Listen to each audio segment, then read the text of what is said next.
Benjamin Netanyahu asks Europeans to follow Donald Trump's lead in recognizing Jerusalem.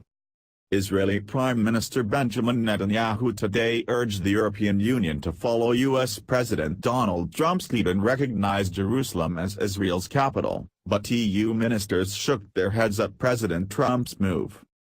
Prime Minister Netanyahu, arriving for a meeting of EU foreign ministers in Brussels, said President Trump's move made peace in the Middle East possible because recognizing reality is the substance of peace, the foundation of peace.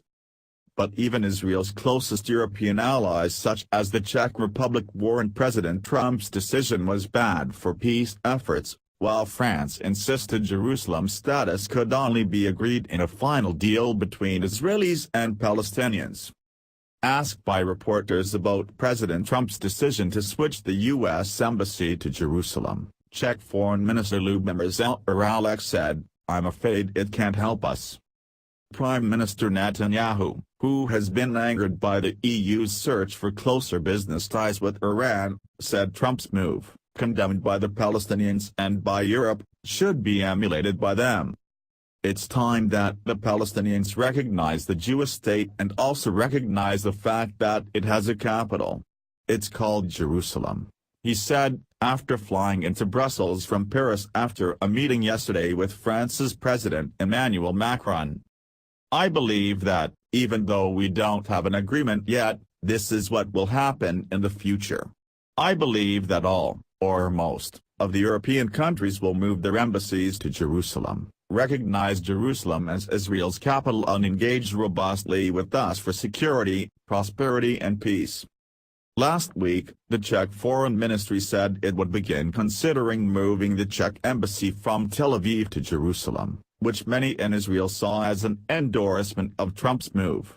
But Prague later said it accepted Israel's sovereignty only over West Jerusalem. EU foreign ministers reiterated the EU position that the lands Israel has occupied since a 1967 war, including the West Bank, East Jerusalem and the Golan Heights, are not part of the internationally recognized borders of Israel.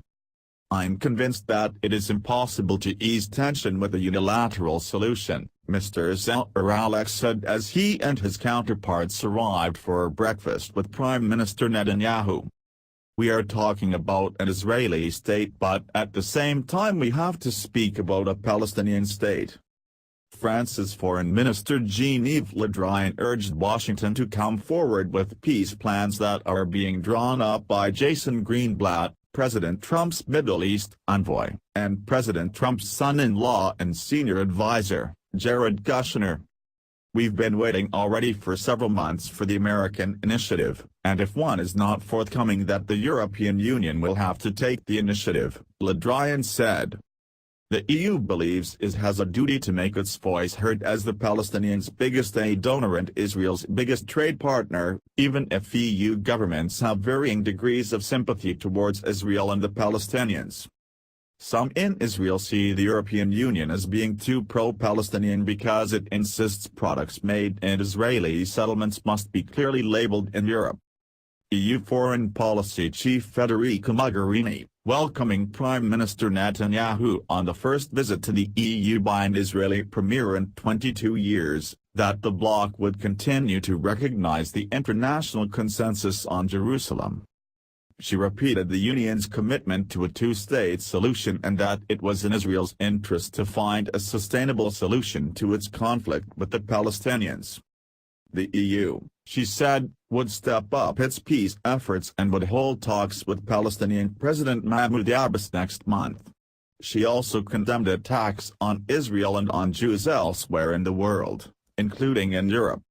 President Trump's plan to move the U.S. Embassy from Tel Aviv to Jerusalem has prompted sometimes violent protests.